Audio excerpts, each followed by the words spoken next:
little bit more about what they do, buy some of their books, all that good stuff. So all of that information is on brazosbookstore.com. And it's also on our social medias. We're on Facebook, Twitter, Instagram. So you can find us there as well. Let's see. So I think without further ado, I am going to introduce our guests and let them have the show. So first up, we have Mithu Sanyal, who is a cultural scientist, journalist, critic, and author of 2 academic books, Vulva, which was translated into 5 languages, and Rape, which was translated into 3 languages. And this is her first novel. And then joining her is Alta L. Price, who runs a publishing consultancy specialized in literature and nonfiction text on art, architecture, design, and culture. A recipient of the Goethekunst Prize, she translates from Italian and German into English. So without further ado, I will let you take it away. Thank you so much. Laura, before you vanish, quick question. Is it possible to turn on closed captions? We can't do that on our end, but if you have that set up in the Zoom webinar, that would be so wonderful. That's the first question that came in. Hi, Jeffrey. Okay. Yes, they should be coming on soon. I'll get to work on that. All right. I have no idea what that is, but it sounds really exciting. Thank you, Laura. Yeah, also, die sind Untertiteln. And I don't, yeah, my setting, I don't know if they're up, but hopefully they are. If not, I will try to enunciate very well. And I'm sure, I know we have multilingual people in the audience today. And I just want to thank everyone for coming and thank the bookstore for having us. Thank Astra House for bringing Mithu to us. And yeah, Mithu, thank you for this absolutely stunning novel. I have so many questions, and because this is a lunch event, I think we'll get to talk about certainly the culinary element of your novel, which I haven't seen too many. I don't think I've seen anyone write about it yet, which surprises me. But I think some of our audience members might be eating. So yeah, we'll get to that. But first, I thought we would just dive right in with a short reading from the very beginning so that people get a taste of what this novel sounds like. Great. So shall I read from the English text or from the German? So because we were speaking about bilingual reading. Yeah. Or shall we just basically spare everyone the German at the beginning? Okay. So you are playing straight into the North American stereotype that German is not a beautiful language. And I would like to disassemble that right away by having you read from your original German. It is absolutely lovely. Okay, then I'll read you a bit from the German. Great, I can read it. Deutsch bitte auch. Deutsch bitte auch. Genau. And I think what is important to know about the novel is it is in 3 parts. So the first part is called Fake Blues, and so every chapter is called after a blues song. And the first one is called, in German, it's called Me and the Devil. And I'm not going to sing that now. I was going to sing something. Maybe I'll do that later on, but we're starting. It's a midday event. It's a blog, and it starts with About Me section of Identity's blog. And Identity, ein Blog von Mixed Race Wonder Woman, über mich. Das letzte Mal, dass ich mit dem Teufel sprach, war er nackt, sichtlich sexuell erregt und eine Frau. So viel zu sozialen Gewissheiten. Wenn man sich nicht einmal darauf verlassen kann, dass der Teufel ein Mann ist, kann man direkt jede Form von Identität ablegen, wie ein altes T-Shirt, was ich ja gerne tun würde, wenn ich dann eine hätte, die ich geschweige denn ablegen könnte. Genau darum ging es bei diesem, wie jedem weiteren Treffen mit meinem Devil, der eine Devi ist. Eine indische Göttin mit zu vielen Armen und einer Kette aus den abgerissenen Köpfen ihrer Feinde. Ja, ich spreche von Kali. Pff, alles Dämonen, sagte sie, in demselben wegwerfenden Tonfall, den meine Cousine Priti, alles Männer, sagen würde, und rüttelte ihre Kette, dass ihren erledigten Feinden die Zähne klapperten. Und tatsächlich sahen Kalis Dämonenköpfe alle verdächtig nach Männerköpfen aus. Doch die war bereits mit anderen Dingen beschäftigt. Lass uns um die Wette ejakulieren. Wer am weitesten spritzt, hat gewonnen. Ich deutete verblüfft auf ihre haarige Vulva. Wie willst du damit? Aha. Nicht nur Cis-Männer können abspritzen, rief Kali und guckte dabei so triumphierend, dass mir einen Moment lang nicht einmal auffiel, dass sie gerade Cis gesagt hatte. Und warum auch nicht? 3 Geschlechter hatten wir schon Jahrhunderte, bevor euer Gott auch nur geboren wurde. Aber du bist doch meine Göttin, erinnerte ich sie. Ich dachte, ich wäre dein Teufel. Wo ist da der Unterschied? Race und Sex. Wann immer Kali und ich redeten, ging es um Race und Sex. Also in Ermangelung einer korrekten Übersetzung oder auch nur einer, die nicht sofort in bodenlose Abgründe führt, um mein Verhältnis zu Deutschland und Indien, meinen beiden Nicht-Heimatländern, und um Sex. Dieser Blog besteht vor allem aus Transkripten unserer Gespräche und wenn ihr ihn lange genug lest, werde ich euch auch irgendwann verraten, warum ich mich die ganze Zeit mit einer Göttin unterhalte. Mein Name ist Nivedita Anand, ihr könnt mich Identitti nennen. Thank you. Me too. So I'll read the same section in English. And so for everyone, this is the very, very beginning of the book. And it sets up what is about to happen. Identity, a blog by mixed race Wonder Woman. About me. The last time I spoke to the devil, he was naked, visibly aroused, and female. So much for social certainties, right? If you can't even count on the devil being male, you might as well shed all forms of identity like you would a worn out t-shirt, which is precisely what I'd like to do if only I had one to slip into, let alone out of. That's exactly what this was all about, just like every other encounter with my devil, who's actually a Devi, an Indian goddess with too many arms, wearing a necklace made of her enemies' severed heads. Yes, I'm talking about Kali. Demons, the lot of them, she said, in the same dismissive tone my cousin Preeti would use to say, men, the lot of them. And then she shook her necklace until her slain foe's teeth chattered. Sure enough, Kali's demon heads all looked suspiciously like men's heads. But she'd already moved on to other things. Let's have a squirting match. Whoever shoots farthest wins. I nodded at her hairy vulva, taken aback. How do you plan to... Ha! Jizzing isn't just for cis men, Kali shouted, beaming so triumphantly that for a moment I didn't even notice she'd just said cis. And why would it be? We had 3 genders eons before your god was even born. But you're my goddess, I reminded her. I thought I was your devil. What's the difference? Race and sex. Whenever Kali and I talked, it was always about race and sex, meaning, for lack of a more accurate term or any term whatsoever that won't send us down a rabbit hole, it was about my relationship to Germany and India, my 2 neither mother nor fatherlands. Remember, I'm mixed race wonder whatever, and sex. This blog is mostly transcripts of our conversations. If you read on, I'll eventually tell you why I'm always talking to a goddess. My name is Nivedita Anand. You can call me Identitti. This is so lovely because it sounds so much cooler in English. I really love your translation. And I got 2 to choose from. So I got yours and another one, and we were so sure we had to have you. I was going to be doing it with you and no one else. Flattery will get you everywhere.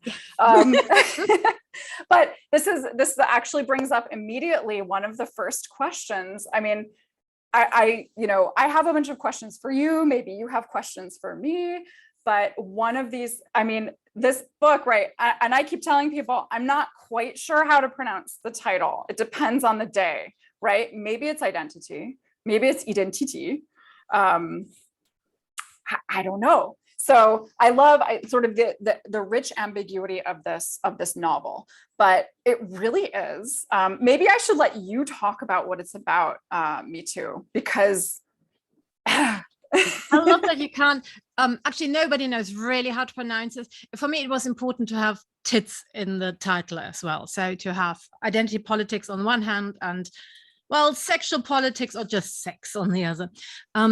but what I also like is, because I don't know how to pronounce my own name. So if you go online, I did a feature where a Bengali guy, so my father comes from India, from Bengal, and Mithu is a Bengali name. And he tries to teach me how to say Mithu. And you can hear me. And he goes, Mithu. And I say, Mithu. And he says, no, your name is not Mithu, it's Mithu. And I say, I can't hear the difference. And you can hear that. And it goes on and on. It gets funnier the longer you listen to it. And that has got historic roots. I mean, that's not that I'm especially dim, obviously I am, but it has a lot to do with that when my father came to Germany, his name was transcribed. So even my second name, Sanyal, would be pronounced Chanal in India, but it was kind of Germanified. My main protagonist, her name is Nivedita because she's called Nivedita in Germany, but in India she would be called Nivedita. But nobody would call her that. And so names change. So you're not even called by your own name. You can't even carry the sound with you. And so I do like the fact that even my title is kind of nobody knows how to pronounce it. So it is a book about being mixed race. I thought it was a book about racism. When I finished writing the book, I noticed it was a big book about being mixed race, which is actually not written about in Germany. So in England, for example, this is part of the canon. People who are born in England but have parents from somewhere else who are English plus. So, for example, Hanif Qureshi. But then I did some research. So Hanif Qureshi, The Wood of Suburbia, was the first novel with a first-person narrator, with a mixed-race first-person narrator, and that was 1990. It's not that long ago.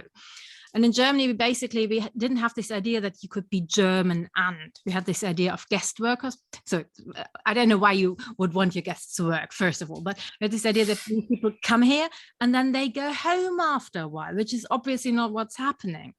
And so we are really struggling with that. And when my book came out last year in Germany, I got so many letters from people saying, this is the first time that I felt represented in German literature, which is absurd. I think it's a quarter of the German population is mixed race. It is really nothing special, but still we treat it as if it's not part of the canon.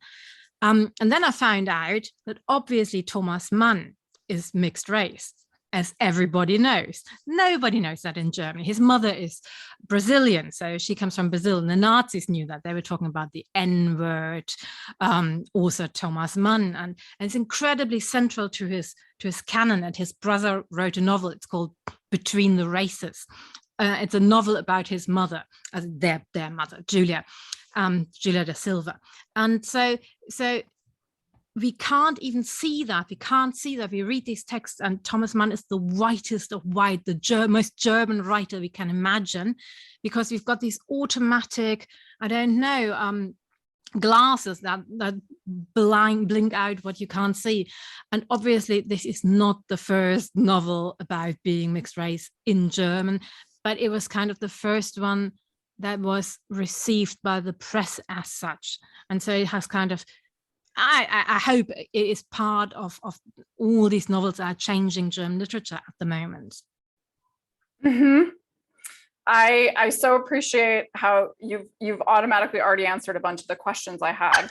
But so that was it. I've answered all your questions. We're finished. But this idea of mixed race and race, and one of the things that I love, and especially as I was translating the book, I thought, okay, some of the language had to shift. You incorporate a fair amount of English in your original German, which of course, in a way made my job easier until it didn't. Because I thought, you use it to mark certain characters, like Priti, the cousin who's coming in from Birmingham to learn German, starts out speaking the most English. So all of these dynamics, but I guess,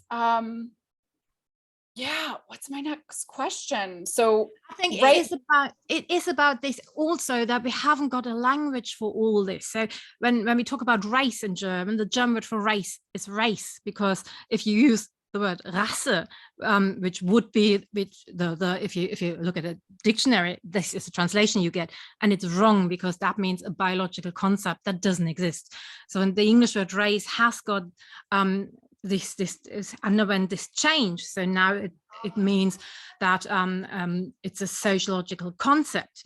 That doesn't mean that everybody who uses the word means that or just knows that, but it's in the word. The German word, it's just not in the word. I use the term POC in the book a lot. So this is the way Nivedita describes herself.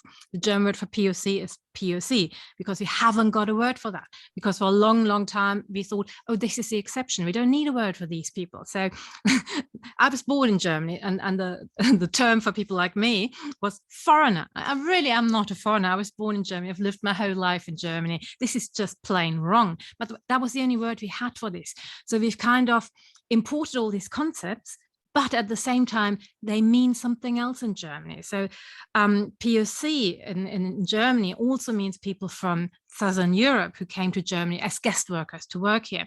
In America, they would be white and nothing but white. So I've been on a podium, and then people from America, activists from America, said, there are not enough POCs on the podium. And I looked around, we are all POC. And because it is a different, so the concepts overlap, but they don't mean the same. But because we have imported all the theory, we sometimes don't really know what we mean, where we are in this. And this is also this lack of a language. You're just starting out on it.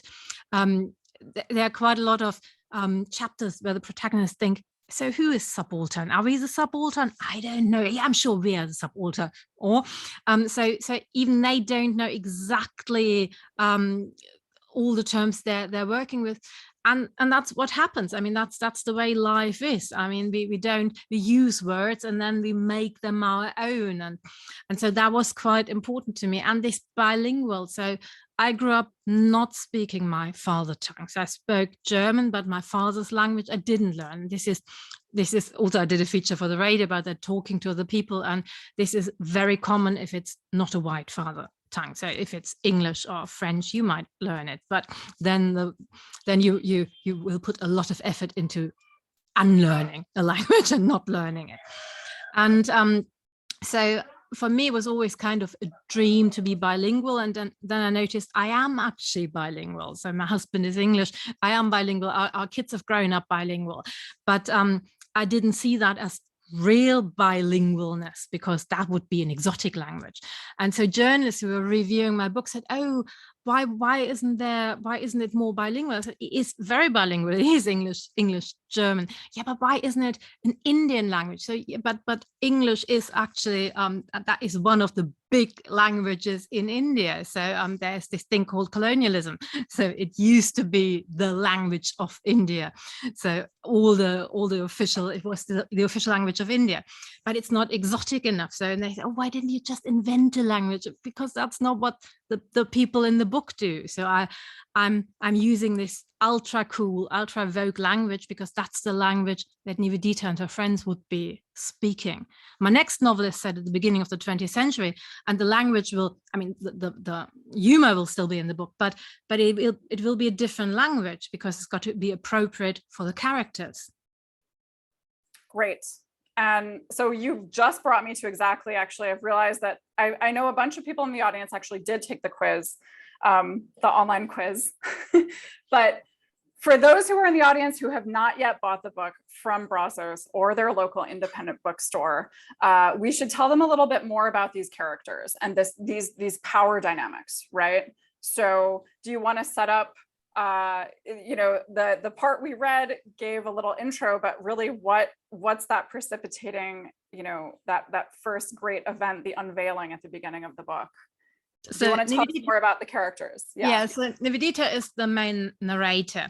So the book is narrated through her blog posts, and it's a third-person narrative, but basically looking over her shoulder and seeing what she's seeing, a little bit more than she's seeing, but basically having her perspective. And she's mixed race. Her father comes from India. Her mum's family comes from Poland, like everybody in this part of Germany where I live.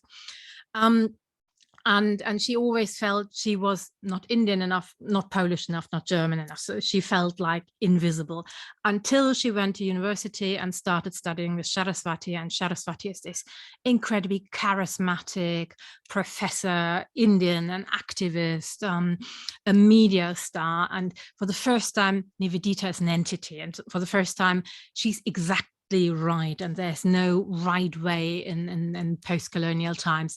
She is this hybrid existence, and she is, for the first time, she's really, really happy, and she's arrived and she's at home.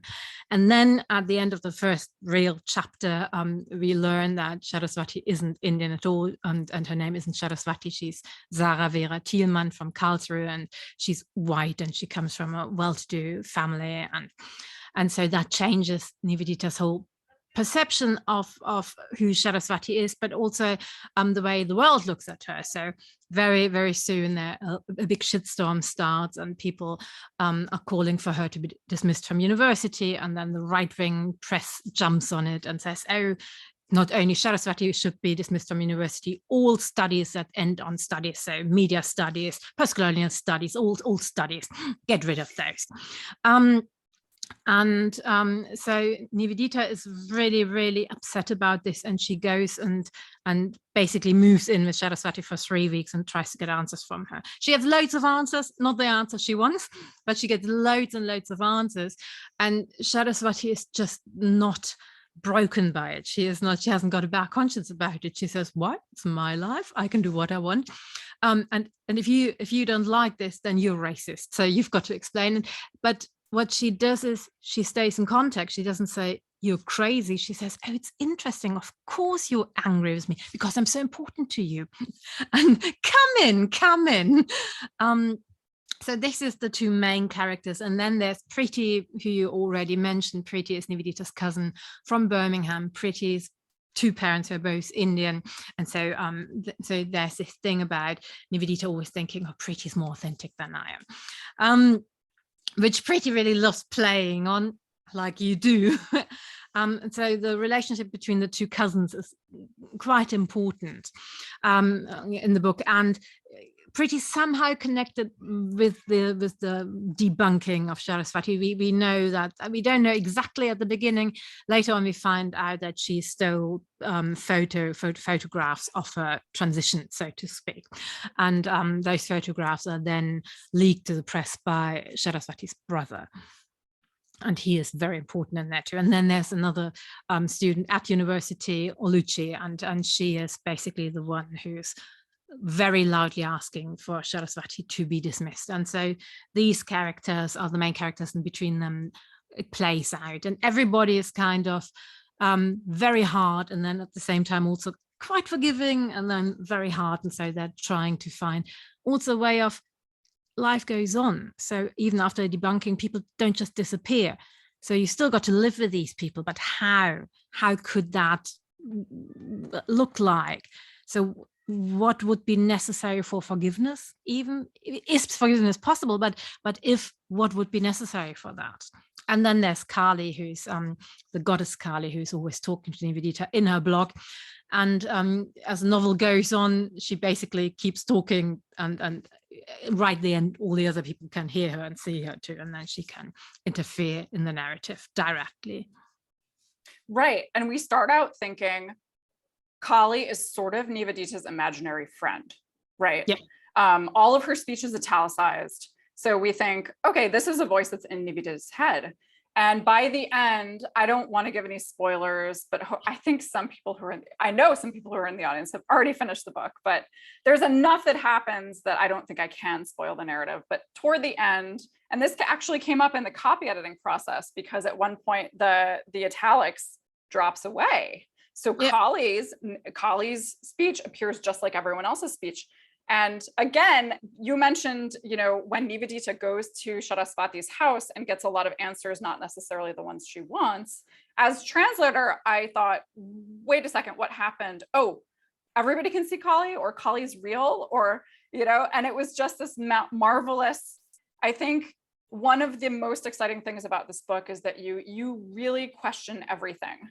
And every single character is both sympathetic and really, you know, we talk about horrific, unlikable characters, but I think almost all of your characters are right on that line. From page to page, from statement to statement, we love them, and then we think, oh, they're horrible, right? I hope so. I absolutely hope so. I think the only character who's basically mainly unlikable is Simon, so Nivedita's boyfriend who leaves her at the beginning. But I needed him to leave her, so she was at a loose end. So so her cousin, who's also her best friend, has just disappeared because she's somehow involved in the debunking. Her role model has been debunked, and her lover leaves her. So she really can go and throw herself body and soul into this argument with Saraswati, because she hasn't got anything else at that time. She hasn't even got anyone she can give her dissertation to, because she doesn't know whether she'll still be studying with Saraswati in half a year.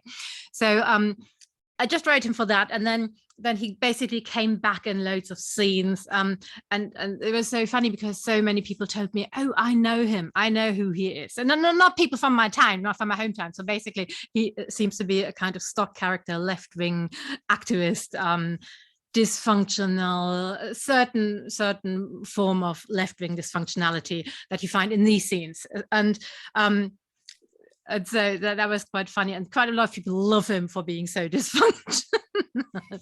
But no, he hasn't got any saving grace, and everybody else has. So you, and I do hope that you, even with Saraswati, you go and say, I understand her, she's right, and no, she's absolutely wrong, and that you go backwards and forwards even with her. And that was very, very important to me. And I was afraid, and that is really I'm quite excited to do this in America, because I don't know how people will react to that sort of character and to that sort of ambiguity. Yeah. Yeah. How do you react to that sort of ambiguity? I was convinced I know Simon. No, I was talking about Saraswati, about no, right. Sorry, I'm thinking about all the characters at once, and I definitely think about the German reaction. And that was one of the other questions I had for you, was how this book was received in Germany, and how it is being, and how it will be received in the United States. How do I respond personally to the ambiguity of Saraswati? I thought it was perfect.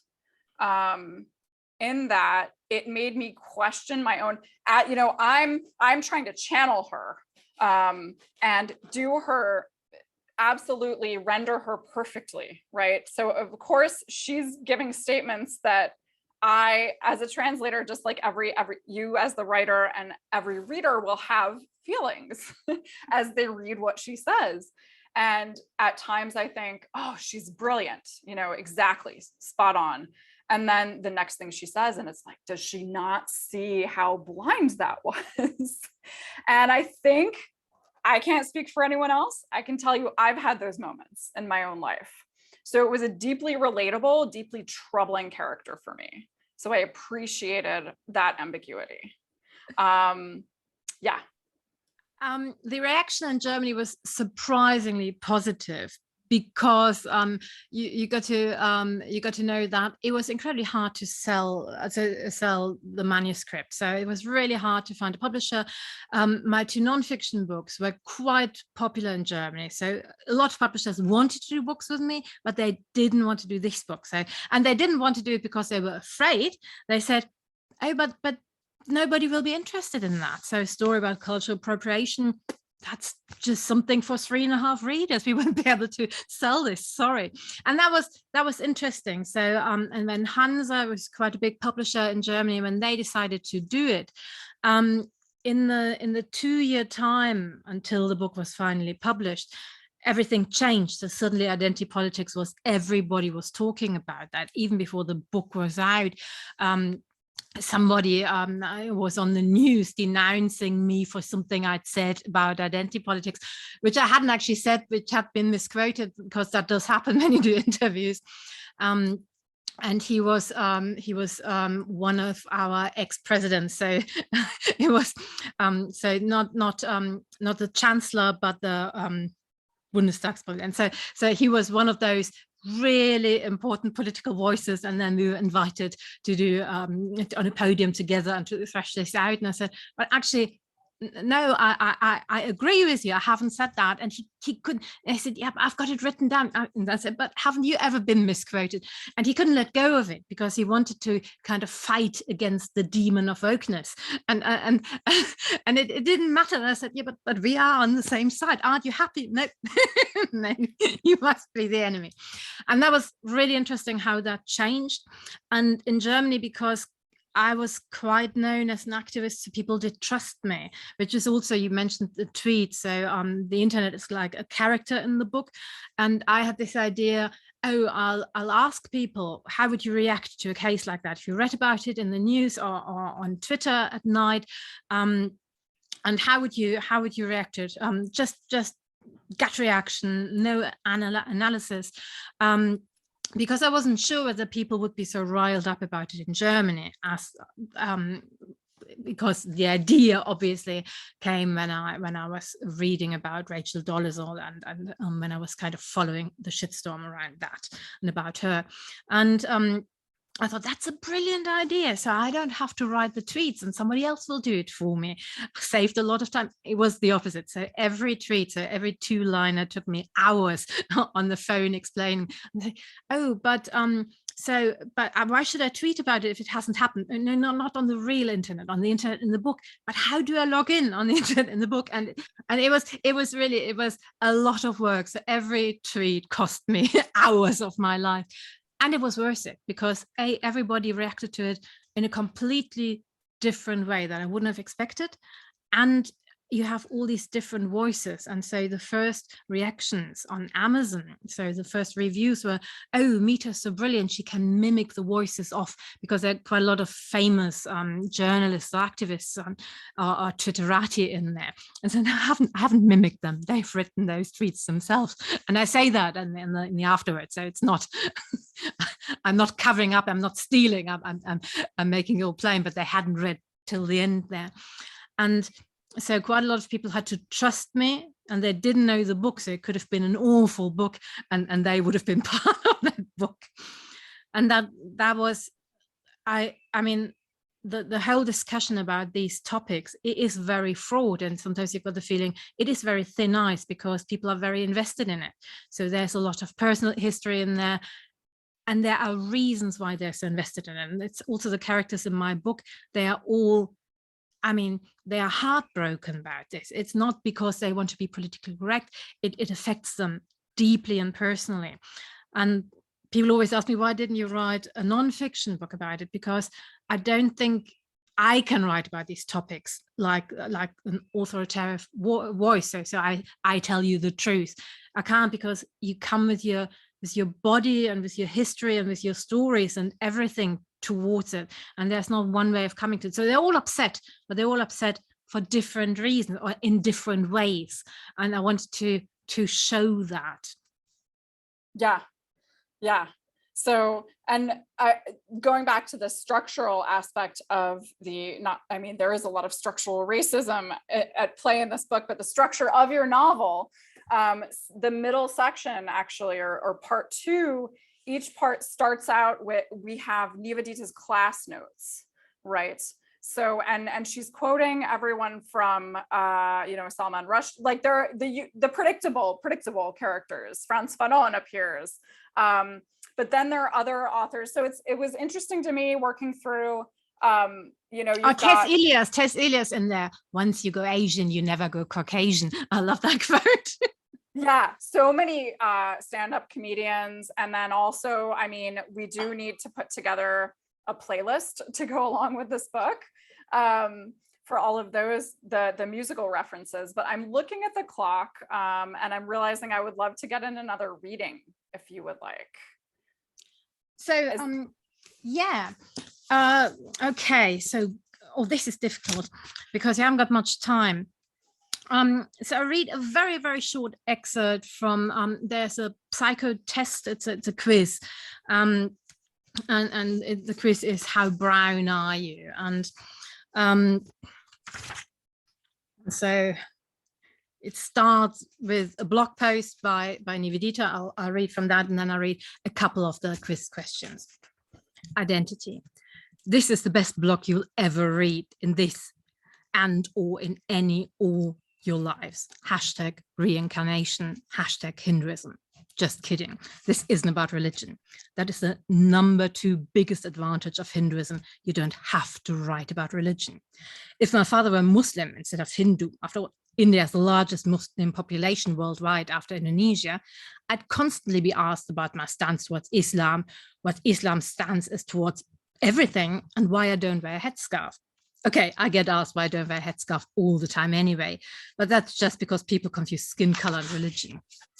The number 2 biggest advantage of Hinduism is that nothing is permanent, not even death, and not even gender, sex, only race. That's Kali again, the number 3 biggest advantage. I was actually going to write caste, yep, but what about race? Kali doubles down. That's what this blog is about. And if you read on long enough, I'll tell you the answer. But for now, give this a try. Quiz, how brown are you? You're riding your bicycle and the police patrol passes you, turns around and starts following you. What's your first thought? A, not again. B, what ifs? C, ops. Obviously, the police need my help. Hashtag Sherlock. You have a question. You have a 500 euro bill. What do? A, I take a white friend with me to the bank and exchange it for smaller bills. B, I pay with it the next time I go shopping. C, nothing. 500 euros aren't printed anymore. Where have you been? In prison.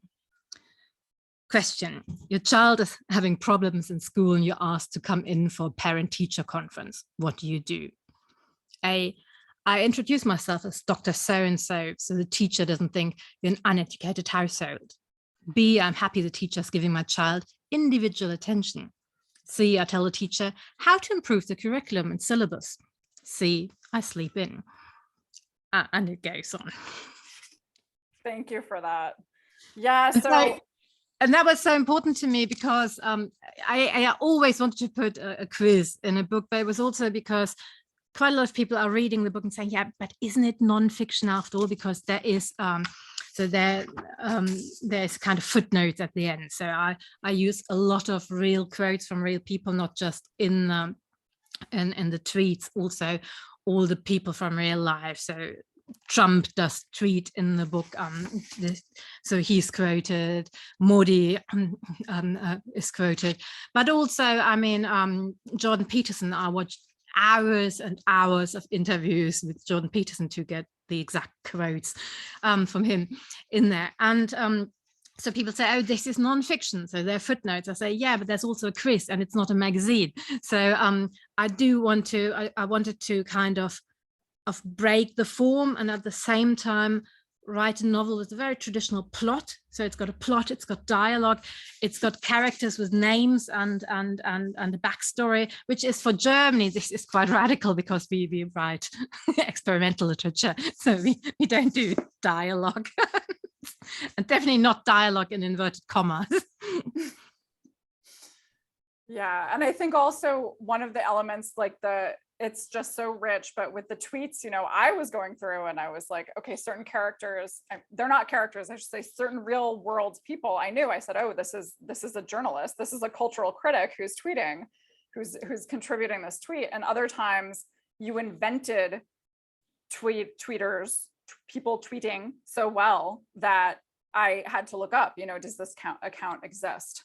And I think the best thing, you know, with this quiz is that everybody, correct me if I'm wrong here, Mithu, everybody is a Kinder Surprise egg, right? Everybody is, yes. Everybody is. And that to me, to sort of wrap it to there is no one message, you know, of your novel, but there are repeated moments where the reader says, oh, shit, that's what's going on. Or, oh, wait, I thought this and it turns out I was wrong. Or, but the idea that we're all Kinder Surprise eggs just melts my heart like chocolate on a hot summer day. It was also very funny when you mentioned the tweets, because I thought they were kind of also light relief. They were also like a Greek chorus, but they're also light relief because some of them are very funny.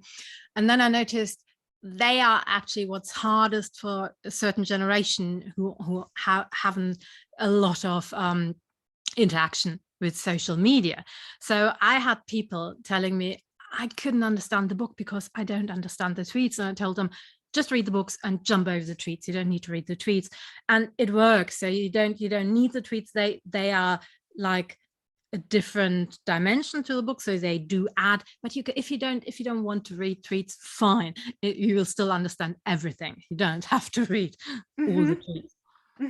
Which I think goes back to, I think certainly, I don't know if this was the case in Germany. It seems to me people, we say the phrase people of a certain age. Oftentimes we say a woman of a certain age, and I'm just a shout out to #Women in Translation Month. You are one of the few women writing in a language that is not English, having your work translated and published in English and now read in English. So that's very exciting. But all those power dynamics and also the generational element that, which I think reinforces your notion that we don't have a shared language, and language doesn't function if it's not. It really is ideally about communication, but in so many elements, we see it in this novel where Sarasvati is telling Priti, there's no point in talking to you if you're not going to listen to me. And at this point, we kind of want to hate Sarasvati, but we're also saying she's right. So if we can't listen to each other. So it's absolutely, but on the other hand, she's also got so much power. So her voice is heard so much more.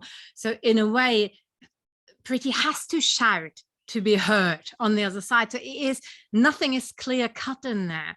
And yeah, absolutely. And I do agree. There are loads of her teachings I do agree with. She tries to tell them you can disagree with other people, but first of all, you've got to understand what they mean. You've got to really understand the best of what they're saying, and not just and then only then, once you've gone through it, you've got a right to disagree and all this. And so I think that is incredibly important. But then she basically says, and this gives me the right to do whatever I want.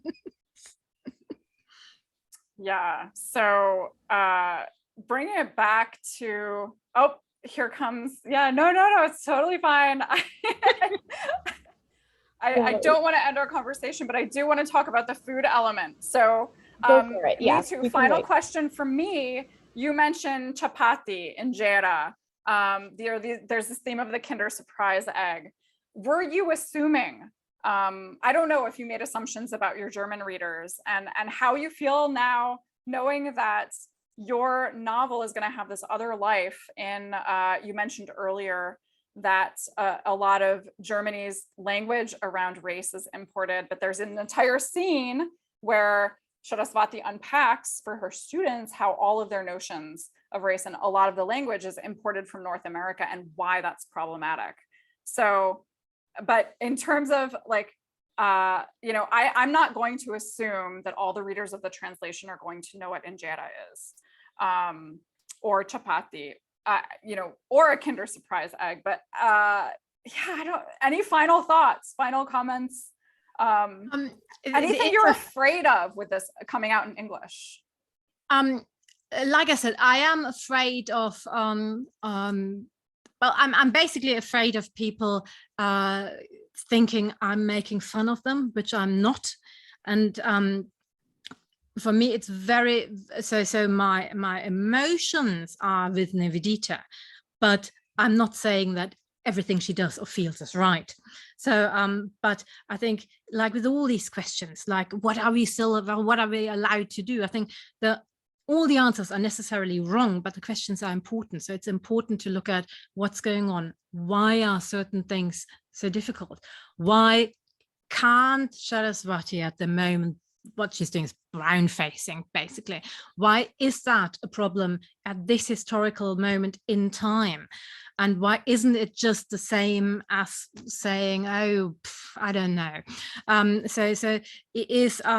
So you've got to look at the situation you're in. You've got to look at power dynamics and everything, and then there's still her and her personal story in there.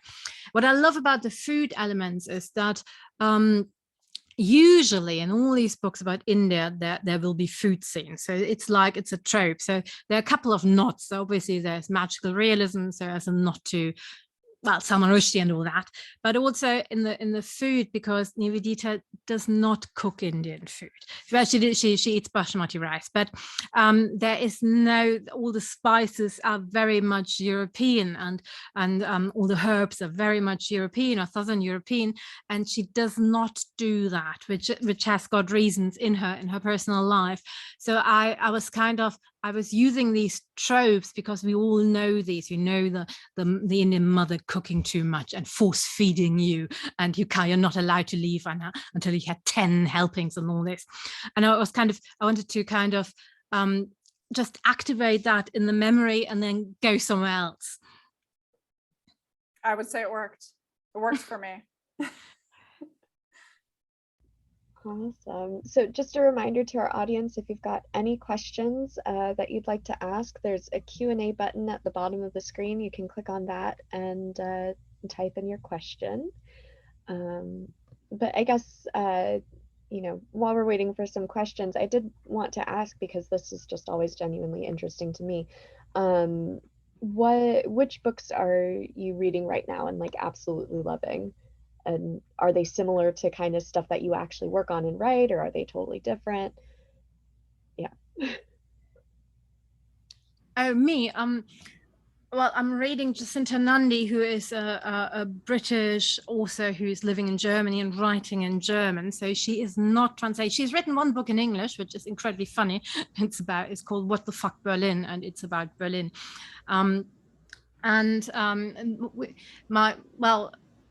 I'm reading a lot about Savarkar, who's a nationalist, Hindu nationalist, and from the beginning of the 20th century. And he was one of the people accused of assassinating Gandhi. He was accused of being behind the plot and all this. So, but this is research for my next novel. So people who are translated, that is difficult. I absolutely love Meera Syal, as you might have noticed reading the book, that she is very strong in there as also, I mean, the relationship between Preeti and Nivedita is a bit modeled on the relationship between Anita and Meena, from Anita and me from the first Meera Syal novel. Definitely. How about you, Alta? I am finishing actually Priscilla Lane's translation of Olivia Wenzel's 1000 Coils of Fear. And I think, it's just an exciting moment for German literature in general, but German literature in translation. I absolutely love this book. And that was a year or two before mine came out, and it was so interesting because the feuilleton, they did not know what to make of this book. They didn't know what kind of book is this. Is this real literature? Of course, it's real literature. And I think they grasped that it was excellent, but they did not know what it was. Or it's real literature, but is it authentic? Right? Like, where is this coming from? What is happening? Which I hope is sort of the same, a lot of this going on in your novel. So it's being German and Black, but Eastern German, and so it's everything. It's against what you would expect, and this is reality. And yeah, and she works brilliantly with collage, and yeah, it is amazing. It's an amazing book. Mm-hmm. It's really funny because we released our summer staff picks. Everybody chose two, and we put them up on like our newsletter and our Instagram. And both Identity and 1000 Coils were our GM Ulrika's two picks for the summer. You are my kind of bookstore. It's very funny that you say, "Oh, I'm reading this one." We do have a question here from Katie. A question for both of you. How much does the book follow you around in daily life after you both spent so much time working on it? That is difficult to say, because I meet so many people who have read that book and it meant so much to them. And when journalists ask me, "Oh, this is autobiographical," I say, "Really isn't. I invented this story." Autofiction is great. But this would be just kind of, it is not autofiction. I'm not 25 and I'm not a professor, so I'm not passing as Brian. So I'm neither of the characters and all as you are, so to speak. But when people come to me and say, oh, quite a lot of people come to me and say, I'm Nivedita. They say they are Nivedita. And they want basically the response from me that I say, yes, me too.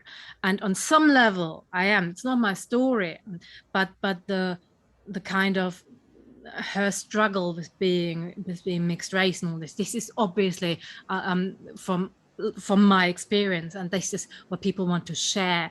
And so in that sense, it is incredibly present. So I've just got a new studio. So for the first time in my life, I've got a studio where I can write without being interrupted. And my neighbors have read the novel. So I went round to say, oh, hello, my name is Mithu and I'm your new neighbor. And they said, oh, are you the novelist? And I said, yes.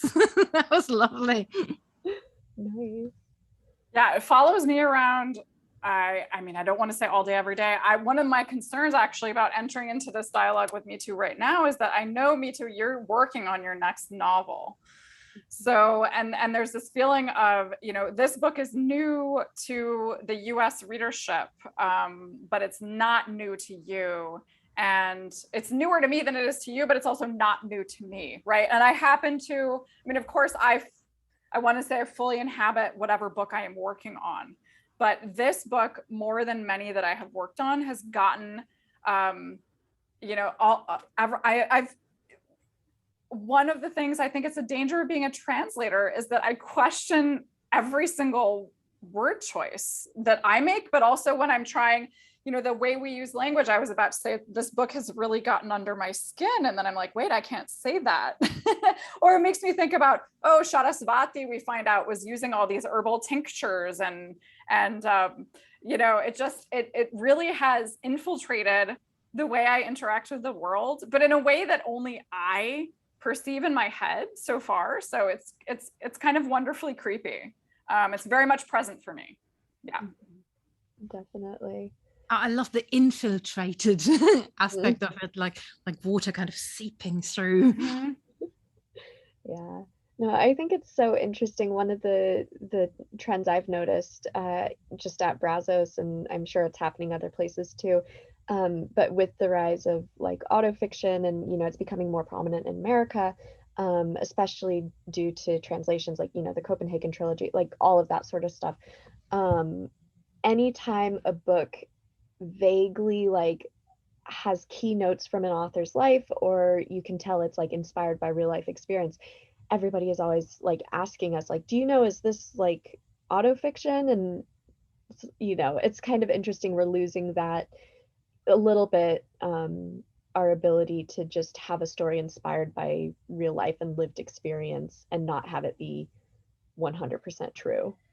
I feel like that's been happening to writers in the US for a long time, though, especially not, you know, to quote the book, not, you know, writers who aren't white writers, or, you know, that, oh, this character, you know, this character must be the author. It's like, just because it's the main character of the book does not mean it's the author. Hi, it's called fiction. It's also there's more than one of us. So yeah, and I say, but you're mixed race too. Yeah, but it's 25% of the population. I'm not the only one. Yeah. And I was quite proud of having invented a story, by the way, because I always feel it's cheating if you use your own life. But at the moment, I'm actually reading a book. It's autofiction. It's by Christina Koschmider. It's dry. It's called Dry. It's about her stopping to drink, and I mean alcohol, not drinking per se. And it's one of the best books I've read up until now. It's fantastic. So I'm kind of undergoing a review of my idea of autofiction. It's more spooky because, you know, this has fucking happened. Yeah, definitely. I guess real quick here, Mithu, I know you mentioned you're working on your next book. Is there anything you can tell us about it, or? I have just finished the book, which will be out in October. I've written a book about Emily Bronte, about Wuthering Heights. because Heathcliff was the first mixed race character in a novel that I ever encountered. And it's about that. My next novel, which I'm writing at the moment, well, I'm researching at the moment, is about the question of armed violence and non-violent violence. So armed resistance versus non-violent violence, because we always thought we've done it the right way. So we were the good ones. And India would never have been independent without the armed struggle. So, and this is a lie. And at the same time, if you use violence, it will always also affect people, innocent people. So it's one of these things. So it's a time travel story. Somebody travels in time. Really, it's a time travel story. Because in lockdown I watched too much Doctor Who, I think. So I was suddenly sure I had to. There's got to be time travel in it. And so my main character travels to 1908 in London, and there for an Indian, there's only one place to go. It's India House, and it's a historical place, so it's a boarding house for Indian students, but de facto it's a boarding house for Indian revolutionaries. So they built bombs there and planned assassinations and stuff. So and so this is where she's ending up, and there she's meeting Savarkar, the real life Savarkar, and he stands for everything she is against. So he is a Hindu nationalist, he is anti-Muslim and all this, and so so she is in this house, and then there will be a locked room mystery, because I love locked room mysteries. And because the history of detective fiction is so intertwined with the history of colonialism and all this. Yeah, we have one more question. I know we're almost at time, but I just want to make sure, we get everybody's question answered. So this one's for me too. Do you think Germans should come up with their own words for, say, people of color, race, and similar notions? Or do you think the speakers benefit from the sort of universal same notions? That is so funny, because you're just changing the wording of the law. So we've got the law that nobody should be discriminated against because of gender and race. But in German, in the law, in the wording of the law, it's Rasse, which doesn't exist. So there are no human races, and they are trying to change that into a better word, and none applies. So we should use the English word race, because if you say racism, then people have to kind of prove intention. Because in German law, racism can only be racism if there was racist intent, which is bullshit, obviously.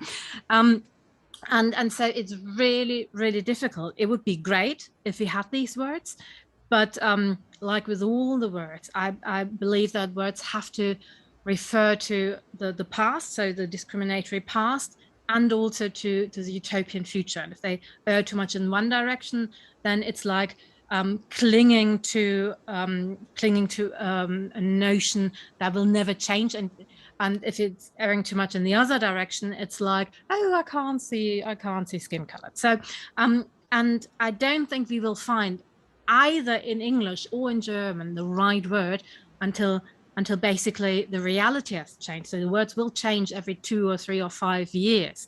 They will change, they will have to change, because the reality is changing. And so probably we will have a word in a post-racist.